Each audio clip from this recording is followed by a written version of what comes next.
À travers la carrière de Pégou, on va répondre à cette question, qui a fait le premier looping, et on verra beaucoup d'autres exploits de Célestin Adolphe Pégou, qui est donc né le 13 juin 1889 dans une famille d'agriculteurs.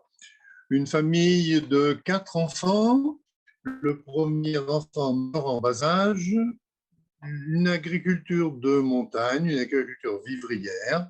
Bon, on voit sur une carte postale les vaches de travail de la famille. Des vaches de travail parce que les vaches donnent un veau tous les ans, ce que ne font pas naturellement les bœufs.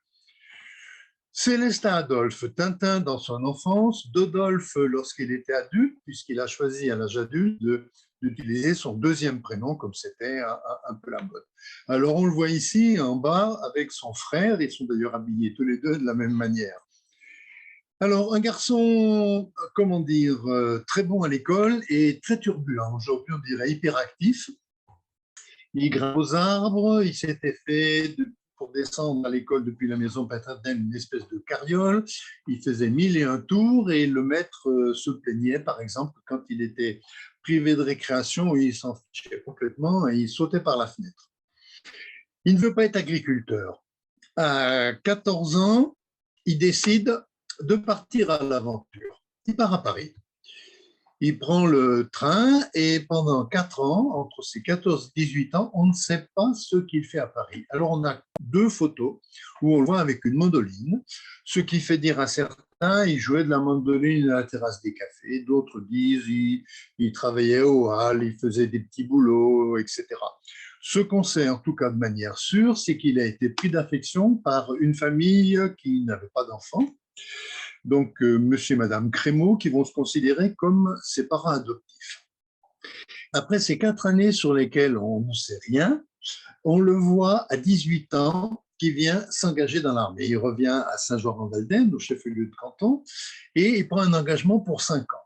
Alors voilà un entraînement à la boxe française qui est réel ou simulé, on ne sait pas. Donc notre ami Célestin Adolphe est donc à gauche. Il va être versé dans les hussards, puis il va partir au Maroc, où sévit déjà la guerre à ce moment-là, et il va revenir du Maroc avec la médaille commémorative qu'il arbore ici fièrement, et avec quelques copains, donc ils sont en train de fêter cette médaille. Après les hussards, il va être versé, il va faire un stage dans la cavalerie, puis il va rejoindre l'artillerie, et en particulier l'artillerie de campagne. Et c'est là qu'il va faire la connaissance du capitaine Carlin, qui va être décisif.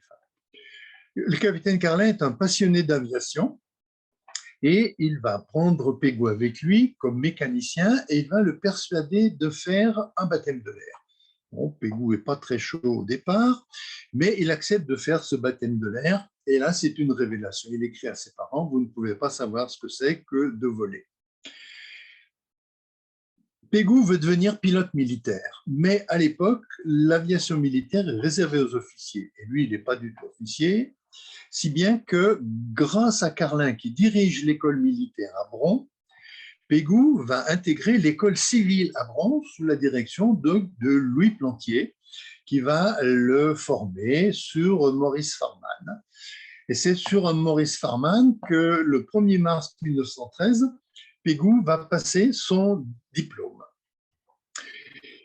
Il a le diplôme, il fait ce que font les jeunes aujourd'hui, des lettres de motivation, et il envoie son curriculum vitae. Il l'envoie d'abord chez les frères voisins. Les frères voisins, Gabriel, dans ses mémoires, Les 1000 cerfs-volants, raconte: quand j'ai vu ce gars-là, j'ai dit, bon, s'il devient un bon pilote, je veux bien être pendu par les oreilles. Et donc, il ne le prend pas. Pégou va ensuite aller chez Blériot, où là, il va être bien reçu. Et Péreillon et Domingos, qui sont les 2 pilotes de Blériot, lui font sans doute passer un petit test, si bien que Blériot va le prendre comme 3e pilote. Et donc, à Buc, au parc aviation de Blériot, Pégou va être à la fois pilote d'essai et enseignant, puisque, par exemple, on le voit sur cette photo, avec Domingos sur la main, avec la main sur l'épaule, et un élève qui est là ici, qui est un élève sud-américain. Bon, il doit apprendre le métier, il a appris sur le Farman qui n'est pas trop compliqué. Par contre, le Blériot 11 est déjà beaucoup plus sportif. Et Blériot qui vend des avions à l'armée de terre, puisque c'est l'armée de terre qui s'occupe de l'aviation à ce moment-là. On voit ici sur cette photo une livraison de 12 avions à l'école d'Avord. Donc 12 Blériot 11 biplaces qui partent pour l'école d'Avord. Et donc Blériot vend à l'armée et il voudrait vendre à la marine. Et donc il met au point un dispositif qu'il imagine pour pouvoir faire, entre guillemets, atterrir des avions sur un cuirassé. Et donc, on a ces deux tangons là qui dépassent largement du bord et entre deux, un câble est tendu où vient s'accrocher le blériot. Ce dispositif ici, c'est un croquis, mais il va le tester réellement. Et donc, sur le blériot, il met une espèce de dispositif en X avec cette fourche en haut qui est destiné à venir s'accrocher sur un câble, donc un câble d'à peu près 80 mètres, étendu entre deux poteaux. Le blériot décolle, prend son élan et vient s'accrocher sous le câble. Blériot, qui était un industriel avisé, naturellement organise cette démonstration avec le ministre de la guerre, avec le grand directeur de la marine, dont j'ai oublié le nom, et il en profite pour faire filmer la démonstration. Donc voilà, ça tangue un peu, mais Pégou vient s'arrimer sous le câble. Le blériot est en suspension. Pégou se lève pour montrer qu'il a bien réussi l'opération. Et puis, sur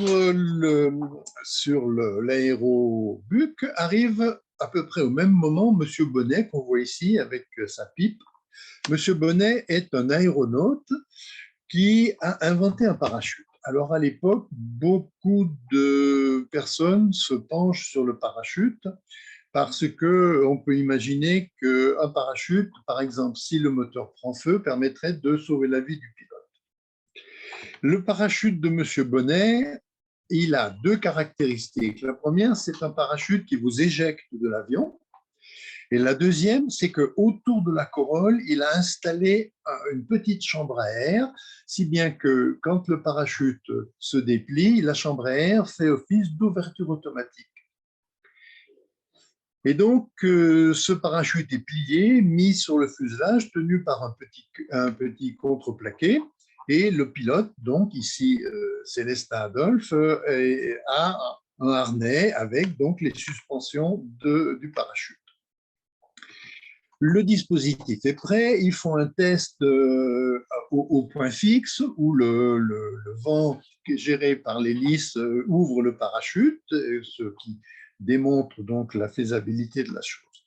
Et donc ils sont prêts, le jour J arrive, Pégou se présente, deux gendarmes sont là qui l'empêchent de monter dans son avion. Le préfet a en effet pris un arrêté d'interdiction, trouble à l'ordre public, mise en danger de la vie d'autrui, et donc pas de saut en parachute.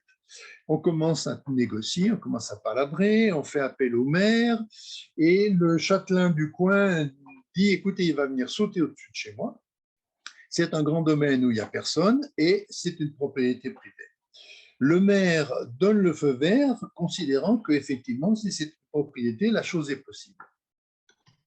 Et là encore, évidemment, le cinématographe a été convié et donc on a aujourd'hui ces images du saut en parachute qui ne sont pas d'une excellente qualité mais qui ont quand même plus de 100 ans. Et donc on voit Pégou qui est éjecté et pendant que lui va tomber dans les arbres, le jardinier doit aller le chercher parce qu'il est coincé dans la forêt avec une échelle. Et donc on voit son avion qui fait des mouvements de droite et de gauche et qui vient s'écraser au sol. Dans ses carnets, Pégou écrit « Mon avion fait le guignol ». Et il écrit « S'il fait le guignol tout seul, il va le faire sous mon commandement ». Et donc, il a l'idée saugrenu, mais assez extraordinaire, de voler sur le dos. Et pour convaincre Blériot de lui prêter un appareil pour cette exhibition, dans un hangar, il fait mettre sur 2 tréteaux un Blériot sans dessus-dessous. Il se fait attacher la tête en bas, il reste à peu près 20-25 minutes, il se fait détacher par ses amis, il va voir Blériot, il lui dit « Monsieur Blériot, je vous vois comme vous me voyez, je n'ai pas mal à la tête, je n'ai pas pris de syncope, je suis resté la tête en bas et tout va bien. Donc, je veux tenter cette expérience. » Blériot se laisse convaincre et naturellement, là aussi, le cinématographe a été mis à contribution pour immortaliser le premier vol sur le dos de l'histoire de l'aviation. Premier vol sur le dos contrôlé. C'est là la démonstration, la première démonstration de ce qu'on peut, avec un avion bien maîtrisé, utiliser les 3 dimensions. Avant Pégoud, on volait à peu près à plat. On s'inclinait en avant ou en arrière pour atterrir ou pour décoller, mais la majorité du temps, on volait à plat. Aujourd'hui, donc, Pégoud montre qu'on peut utiliser la 3e dimension. Et naturellement, cet exploit est salué par les journaux, salué par des cartes postales, salué par des articles. Petit à petit, Pégoud va s'enhardir. Il commence à faire glissade sur l'aile, glissade sur la queue, moteur arrêté, etc. Jusqu'au jour où il pense qu'il est prêt à faire le fameux looping de loop. 360 degrés dans l'espace. Et là aussi, la chose a été immortalisée par le cinéma. Ce n'est pas le film du premier looping, mais c'est le film d'une exhibition qu'a fait Pégoud devant 200 000 spectateurs. Donc voilà, c'est le journal Le Matin qui a demandé à Pégoud de faire cette exhibition en France. Après un certain temps, parce que les exhibitions avaient été interdites pour des raisons de sécurité en France, et donc il a fallu attendre 1 mois et demi à 2 mois pour qu'il puisse faire cette exhibition. Et ce qu'on voit là, c'est une exhibition dans laquelle il enchaîne 5 ou 6 loopings à la suite.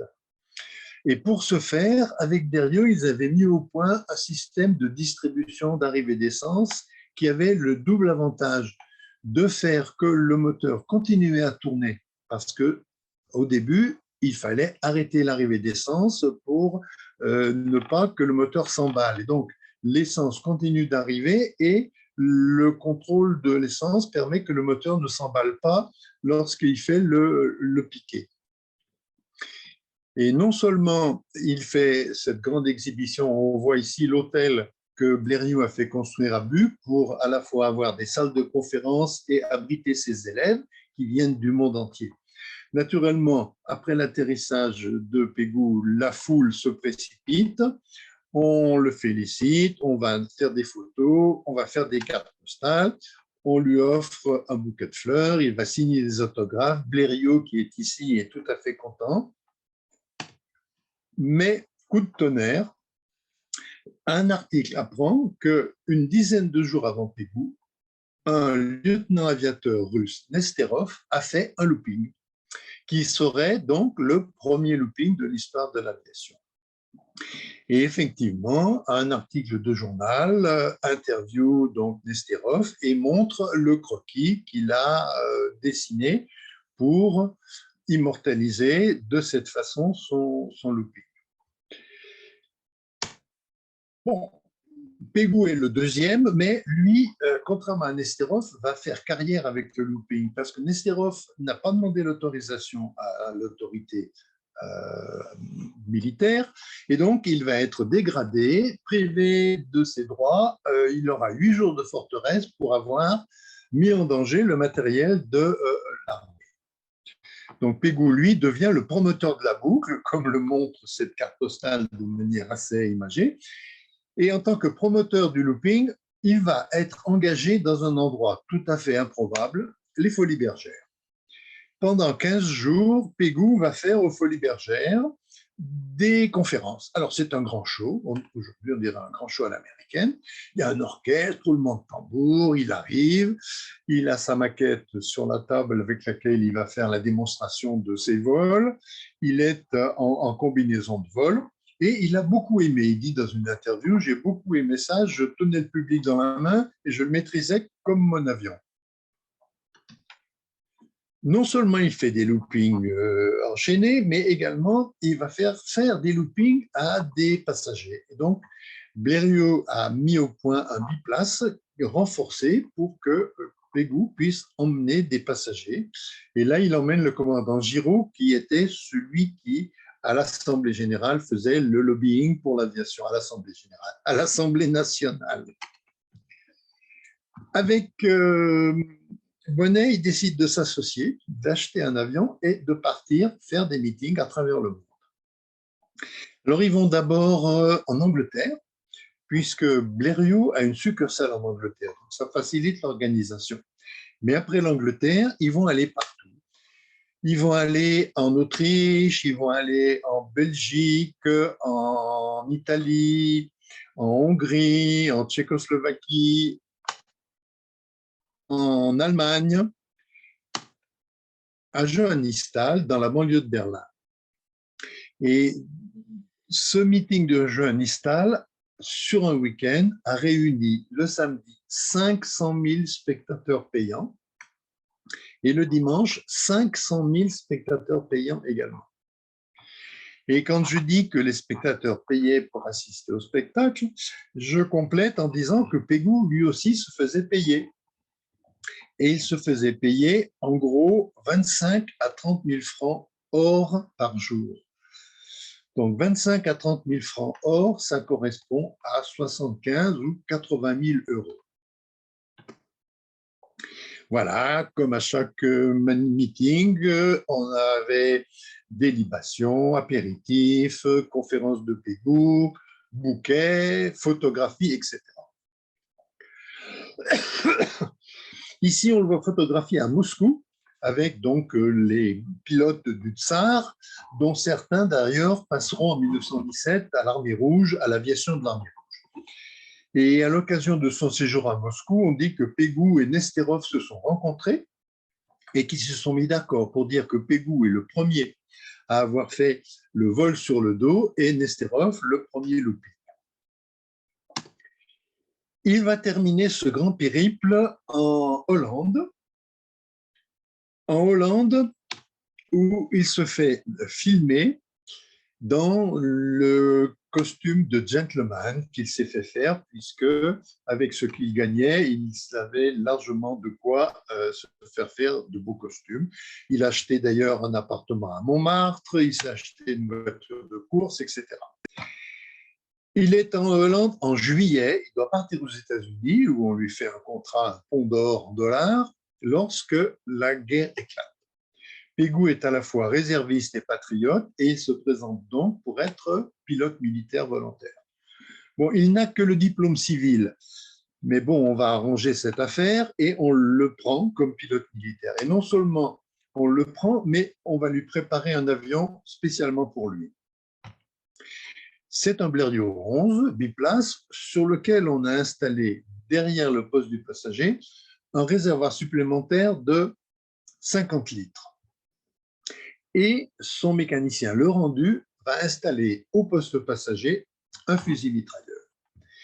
Bon, 50 litres, c'est 50 litres de surcharge avec une surcharge qui fait se déplacer le centre de gravité lorsque le niveau d'essence baisse. Dans cette configuration, ce Blériot fait l'objet de toute l'attention des militaires, mais aussi de ce jeune gamin dont on se demande ce qu'il fait.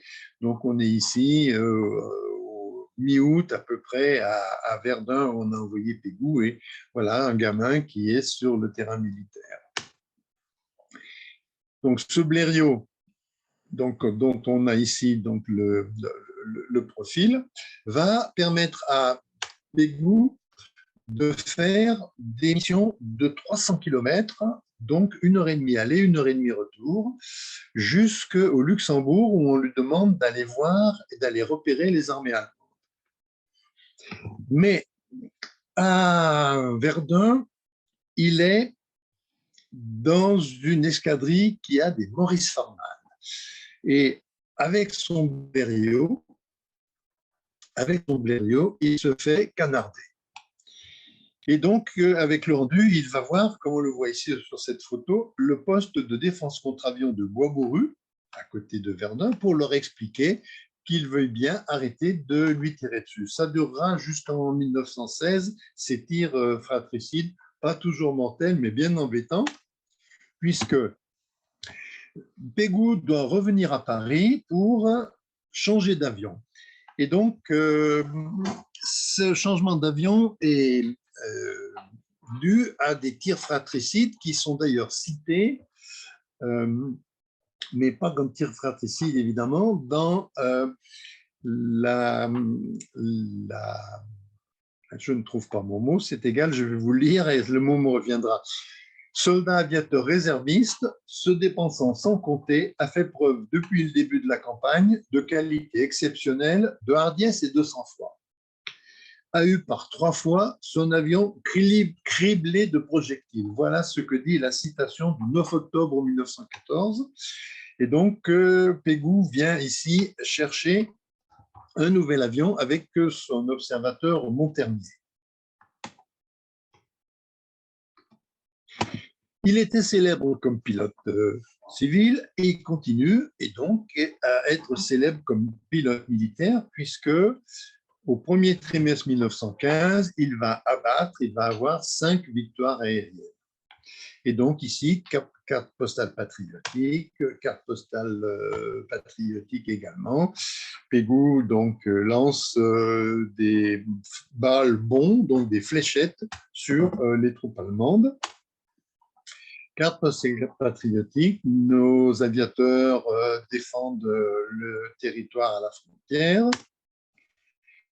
Carte postale montrant le travail de Pégoud. On a ici un blériot sur lequel on a installé un râtelier à bombes. En fait, c'est un râtelier dans lequel on met des 4 obus de 90 qui sont donc des obus réformés qu'on a adaptés pour ce type de bombardement. Après son blériot, Pégoud va avoir un Morane-Saulnier parasol sur lequel une mitrailleuse également a été installée. Et donc, pendant un certain temps, il aura 2 avions en même temps, le Blériot et le Morane Parasol.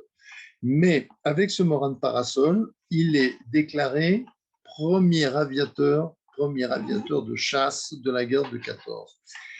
Officiellement, ce Morane a été demandé par le responsable, le commandant de l'aéronautique de Verdun, pour que Pégoud puisse chasser les avions allemands qui viennent survoler Verdun. Et donc, il se transforme en chasseur. Il aura plusieurs Morane. Ce qui est intéressant sur celui-ci, c'est que c'est un biplace, mais le poste passager a été mis devant, le poste de pilotage est derrière, et on a fait un grand trou dans l'aile pour que le passager puisse se lever et tirer par-dessus l'hélice. Donc, comme je l'ai dit, avec le rendu, au premier trimestre 1915, ils obtiennent 5 victoires. Et donc, Pégoud va pouvoir arborer les médailles qu'il a eues à cet effet. La première victoire, donc le 14 février 1915, donne lieu à une citation à plusieurs reprises, poursuivi des avions ennemis. Le 5 février 1915, a attaqué à bonne distance un monoplan et en provoqua la chute. Presque immédiatement après, il put rattraper 2 biplans, successivement provoquer la chute du premier et forcer le second à l'atterrissage. Et donc, ces exploits, ces 4 victoires supplémentaires, donc, vont lui permettre de mettre sur sa vareuse ces 4 médailles. Les 2 médailles qu'il a eues à titre civil, donc la médaille du Maroc, la croix de Léopold qui lui a été décernée pour ses exploits civils par le roi Léopold, la médaille militaire et la croix de guerre qui s'ornera de 4 palmes. Et la Légion d'honneur, me direz-vous? Eh bien, la Légion d'honneur, je vous en reparlerai.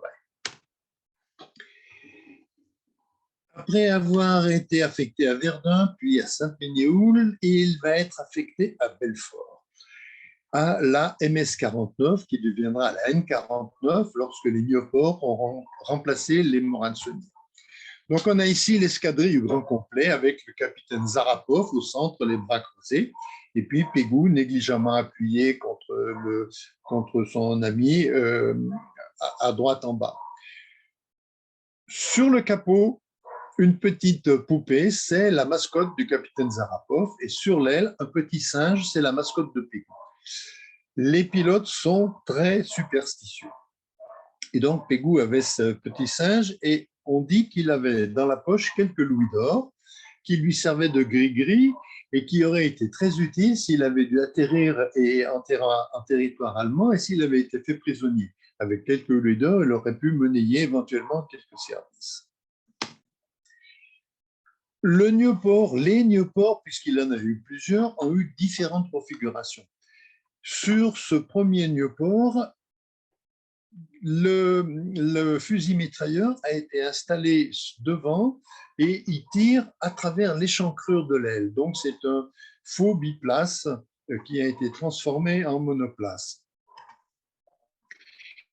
Il aura un autre type de Nieuport, donc avec la possibilité de mettre une mitrailleuse sur l'aile. On voit ici le support de mitrailleuse de ce Nieuport, qui est un monoplace. Hein, on a simplement recouvert la place du passager d'un contre-pied. Avec ce Nieuport, il va obtenir sa dernière victoire le 11 juillet 1915, lorsqu'il abat un aviatique au-dessus d'Altkirch. Ces mécaniciens qu'on voit ici, donc, ont pavoisé son avion pour l'occasion. Pégou a toujours, à Belfort en particulier, a toujours été très proche des fantassins. Ce n'était pas un de ces pilotes qui négligeait la piétaille. Au contraire, il allait souvent dans les tranchées. Et là, une dernière photo qu'on a de lui a été prise lors d'une fête donc d'un régiment. Le 31 août 1915, le gris-gris de Pégou va cesser d'être efficace. 31 août 1915, on repère 2 avions allemands qui viennent survoler Belfort pour le bombarder. Pégou est de service, il décolle et il va au combat. Il trouve en face de lui 2 aviatiques, un renonce tout de suite et rentre sur Absheim. Le deuxième, qui est un biplace comme on le voit ici sur ce profil, accepte le combat. Pégou avait l'habitude de toujours attaquer en se mettant dans l'angle mort, derrière et dessous. Ça lui évitait d'être atteint par les mitrailleuses qui tiraient vers l'avant. Mais cet aviatique a été mis au point. Je pense que c'est un aviatique qui avait été mis au point spécialement pour attaquer, pour tendre un piège et attaquer Pégou. Parce que sa mitrailleuse tire, comme on le voit ici, vers l'arrière et de côté. Lors du combat, à un moment, une balle de Pégou perce le radiateur de l'aviatique. Le pilote, craignant que son moteur prenne feu, rentre en faisant un grand virage, un dernier grand virage. Le Pégou n'est plus dans l'angle mort, il est au contraire dans la ligne de mire de la mitrailleuse et il prend une rafale de mitrailleuse en plein cœur, exactement à la horte. Le combat se déroulait à 2000-2500 mètres d'altitude au-dessus de Petit-Croix, dans la région de Belfort. L'avion tombe comme une masse, Pégou est mort sur le coup, et on voit ici son avion, c'est du petit bois. Il a été allongé sur ce qui reste de l'aile, recouvert comme un linceul par la toile de l'aile. En blanc, au milieu de la photo, c'est le médecin-major qui constate le décès. Bon, il est mort sur le coup, le décès a été constaté bien évidemment, et pourtant l'acte de décès officiel porte qu'il est mort à Belfort à l'ambulance, ce qui est assez étonnant. 2 jours après, le pilote allemand, ayant appris qu'ils avaient abattu Pégou par la presse, revient sur les lieux du combat et jette cette couronne de laurier, donc en hommage à Pégou, hommage au pilote Pégou tombé pour sa patrie, hommage de ses adversaires. On l'enterre à Belfort début septembre. C'est un enterrement avec des milliers de participants. Les autorités civiles, les autorités militaires sont là et des membres de sa famille et de sa famille adoptive. C'est assez étonnant parce que le front est à quelques kilomètres et Belfort est en principe une ville qui a été vidée de tous ses civils. La tombe de Pégou coule sous les couronnes, y compris la couronne de laurier donc de ses adversaires allemands. Elle ne restera pas très longtemps parce que tous ceux qui pouvaient venir prélever un petit morceau de cette couronne et bientôt il ne restait plus. Ces décorations ont été mises sur la tombe, mais vous n'y verrez pas la Légion d'honneur. La Légion d'honneur de Pégou lui a été décernée le jour de sa mort. Il aurait dû l'avoir au 14 juillet 1914, avant-guerre. Le ministre Messimy était d'accord de le décorer, mais en faisant le dossier administratif, on s'aperçoit que le ministre ne peut pas décorer un pilote qui n'a que le brevet civil. Le ministre décore un pilote breveté militaire. Pégou n'a pas le brevet militaire, il n'aura donc pas la Légion d'honneur avant-guerre. Et il l'aura ici à titre posthume, selon moi. Sur le lieu du crash, on élève une petite stèle qui deviendra une stèle plus importante inaugurée en 1917, avec donc toute une organisation, tout un décorum. Et ici, ces petites Alsaciennes font la quête pour financer le monument. En 1920, il sera transféré à Paris lors d'un hommage national à Notre-Dame. On voit ici, en particulier, le capitaine Pinsard, qui était donc à cet hommage national. Et Pégou va être enterré au cimetière du Montparnasse. La foule est incroyable. Il y a une foule très, très importante qui suit le cortège donc, de Notre-Dame à Montparnasse. À Montparnasse est élevé un monument qui est encore aujourd'hui, qu'on peut encore voir aujourd'hui et sur lequel figurent donc les citations, les victoires de Pégou. Et ce monument aurait besoin aujourd'hui d'être un peu, disons, nettoyé.